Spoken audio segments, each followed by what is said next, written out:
আমাদের খারাপ থাকার জন্য অনেক বড় একটা জিনিস কি জানেন দায়ী, সেটা হচ্ছে প্রতিশোধ পরায়ণতা।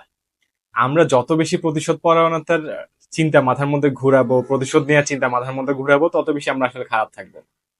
যখনই দেখবেন যে নিজের মধ্যে প্রতিশোধ পরায়ণতার চিন্তা নাই, প্রতিশোধ নিয়ে কোনো চিন্তা ভাবনা করছেন না, তখন দেখবেন যে নিজে ভালো থাকছেন। ভাই, ক্ষমা করা আসলে কোনো আহ, জটিল কোনো বিষয় না, বা হচ্ছে অনেক খারাপ কোনো কিছু না, তার কাছে ছোট হওয়াও না। ক্ষমা করা আসলে অনেক বড় মহৎ একটা গুণ, এটা সবাই করতে পারে না। আপনার সাথে কোনো একটা অন্যায় হয়েছে বা কিছু হয়েছে, সেটা নিয়ে যতদিন আপনি মনের মধ্যে পুষে রাখছেন, সেটা আপনার মনে করবেন যে আপনার যে পুরনো ক্ষত আছে সেটাকেই আপনি বারবার নাড়াচ্ছেন, সেটাকে শুকাতে দিচ্ছেন না আপনি।